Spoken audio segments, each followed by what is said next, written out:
Hey, Pat Rigsby here, and in this episode, I want to talk with you about some things that you can count on when you're building your business. Let's get to it. Welcome to the Fitness Business School podcast, the show for fitness business owners who want to grow their income, increase their impact, and improve their lifestyle. Be sure to listen till the end of this episode because we have a brand new special offer exclusive for listeners. So stay tuned. Invariably, people will ask about what they should be focused on in building their business, what things are going to be happening, what things are going to be changing.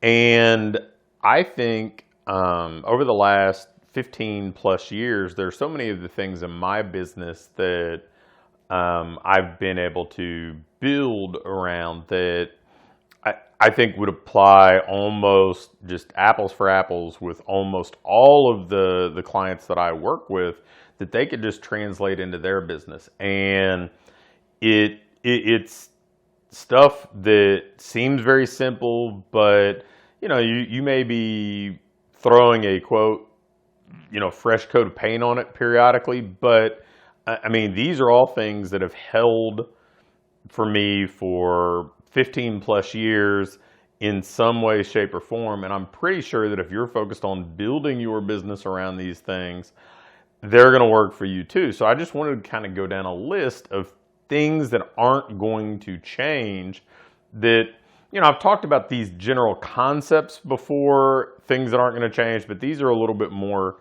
tactical. These are things that you can be doing in your business, not necessarily what the consumer wants that won't change. So the first is being very coaching centric. I think that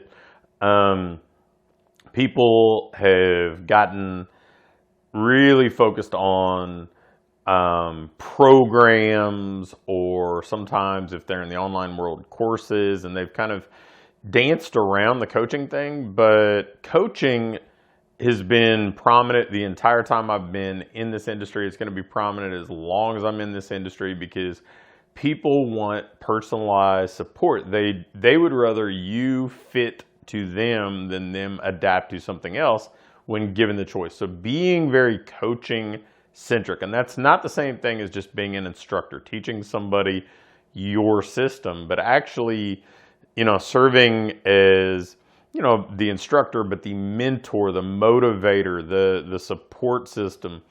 And then kind of along those same lines, the source of accountability in many cases, because accountability is not going away. People, when they're changing behaviors, when they're adopting new habits, when they're kind of installing new processes or ways of operating, they need accountability because it's new.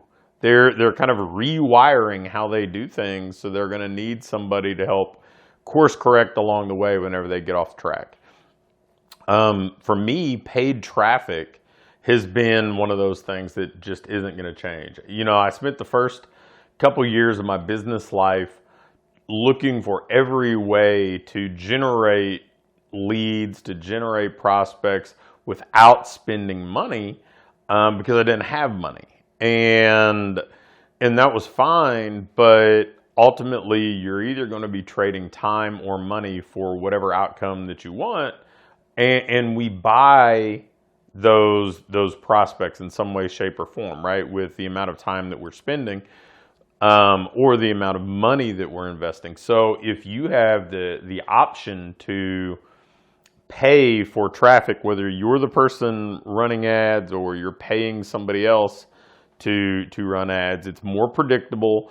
It is, I just think of me hiring either Facebook or an advertising agency or whatever else to generate leads. It's like, I'm hiring an employee that is just spitting out the outcome that I want.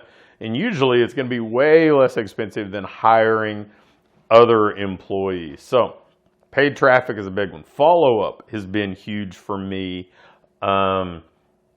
In fact, if I think of the way that I've approached follow-up, that may be one of the bigger differentiators in my professional life. And it's really just started in this mentality of saying, how do I make the most of the leads that I get? Because leads were very expensive from a time standpoint early on. So how do I make the most of every person I come in contact with? I think a lot of people are pretty frivolous with their follow-up, and they aren't nearly as purposeful. They don't commit to doing a great job with it, and so they end out having to generate far more leads and invest a lot more money or time to get the same result because they do less with follow-up. So coaching, accountability, paid traffic, follow-up, simplifying solutions. And I will tell you, the way that I think of simpler solutions is probably different than the way a lot of people do.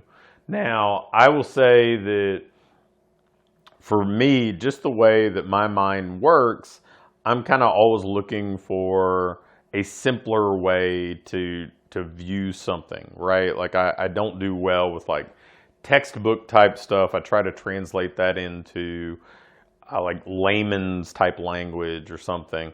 Well, for clients, whether it's a B2C or a B2B client, I've always thought of simplicity being valuable because I'm asking somebody to do something new. I'm asking somebody to bolt something onto an already full plate, right? They already have a busy life. Of me, I'm working with business owners. You know, they already have clients. They already have obligations. They already have personal responsibilities as well. So if I'm going to say, hey, I need you to do this new thing, A, it has to be simple so it doesn't take up 20 hours a week for them to figure it out. And B, it has to work. So simpler solutions are paramount. Next up, planning. I've been an avid planner for, gosh, at this point, 28 years, I guess now.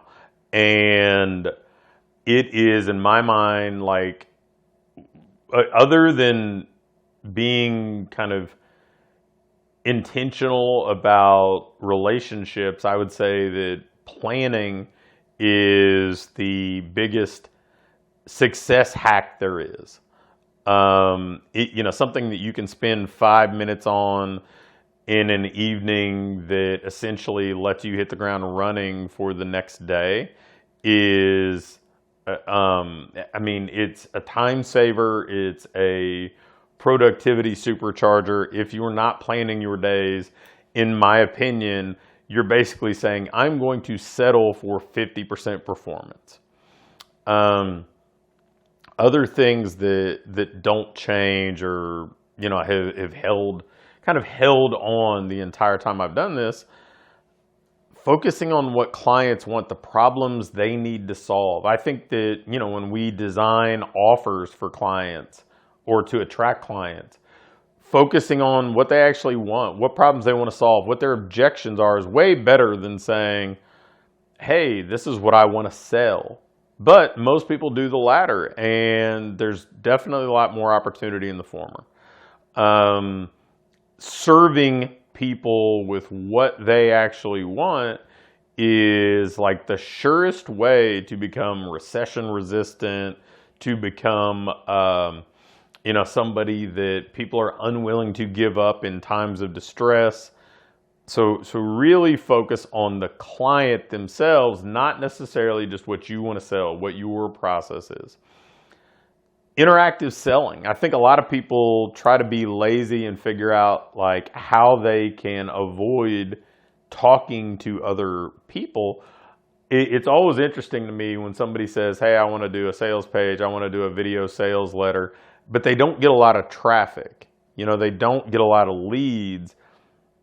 And, if you get the opportunity to sit down with somebody in a consultative selling environment, worst case scenario, you're going to sell 25, 30% of those people. If you have like the world's greatest sales letter, maybe you convert like 3 or 4% of those people. And if you were selling it to cold traffic, you wouldn't get anywhere near those numbers. But so if you want to make the most, it's a lot like follow-up. If you want to make the most of the leads that you're getting, interactive selling is a game changer. I talk a lot about relationships, so I won't spend too much time on that here, but building relationships with people where, it's more than transactional is not only just a great way to create opportunity, but it's a retention booster. It's a referral generator. It is an opportunity to find opportunities. If you spend your time being interested rather than interesting, and you learn about your prospects, if you learn about your clients, they're going to tell you what else they need. So they're going to tell you opportunities to make your program better, to add on ancillary offerings. So relationships, it's not just a marketing thing. It's a business growth or business improvement tool as well. And then recurring revenue. I've had about 50 recurring revenue programs, and most every program that I consider launching, I look at ways that I can build a recurring component into it, because for me, the recurring revenue allows me to focus on serving the client less than about chasing new business. Now, that doesn't mean you don't have to go get new leads, you don't have to go get new sales, but my goal is to help people find solutions that are a little more budget friendly, and so the recurring model rather than the prepaid model makes a lot of sense because it works with people's cash flow better. And then once somebody's on board, my job is just to win their business, so every month it becomes a good decision to stay, and I don't have to talk them into re-signing. I don't have to chase new people constantly because people are, they've paid their fee and they're done. So recurring revenue is huge. And then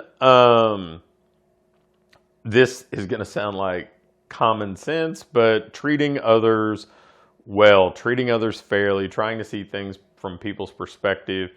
I think a lot of times as a business owner, we want to build around everything that we want. So when it comes to like a lead or follow-up, we expect the buyer's journey to be what we want it to be, rather than just being,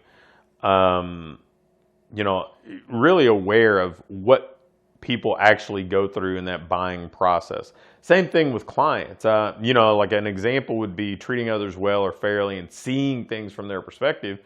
If somebody doesn't want to train as frequently during the summer, just because that's what we want doesn't mean that's the best thing for them. It's their life. They get to live it the way they want. So we need to find a way to adapt to that, to connect with that, and still be somebody they want to be a part of their life, or a business that they want to be a part of their life. So that's kind of where, what I mean, an example of that. So, I know I touched on a bunch of things during this episode, but those are the things that I've built my businesses around. And frankly, if you were to dissect my current business, if you were to look at anything that I've done over the past 6-7 years, it's been built around the things that I just listed.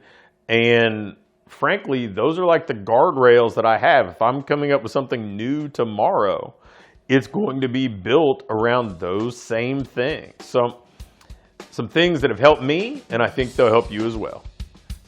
Thanks for listening to this episode of the Fitness Business School. Before you go, I have a quick announcement. When I first connect with a fitness business owner, they almost always ask me how they can grow, how they can accelerate their progress. Well, I have an exclusive offer for you, and it's going to help you do just that, to accelerate you building the business that you want to own, getting more clients, generating more revenue, increasing your income, improving your lifestyle. And as a listener of this show, you can test drive our ideal business accelerator coaching program for free. IBA is a one-of-a-kind program where you're going to get everything from done-for-you marketing tools and a level of coaching that's unmatched in our industry to getting actual direction on how to build the business that you want, a blueprint from where you are to where you want to be. So you're going to be able to attract those clients that you want to work with. You're going to be able to increase your income. You're going to be able to improve your lifestyle. And all of that is going to be more readily accessible to you than you ever thought possible, because we're going to give you every tool, template, ads, script, everything that you need, plus over 10 weekly live video coaching sessions to help you with everything from dialing in your ads to mastering your mindset. All of this is stuff that you get when you join the Ideal Business Accelerator. And to help you succeed, I'm going to do something that really is kind of unmatched in our industry. I'm going to let you test drive IBA at zero cost. If it delivers for you in the way that I know that it will, it's going to more than pay for itself, and you're probably going to want to stay. But if not, no sweat. You're out nothing, and you have a library of proven tools and resources to keep and to help you going forward. To take advantage of this special offer, just email me at pat@patrigsby.com and put test drive in the subject line, and I'll get you all the details.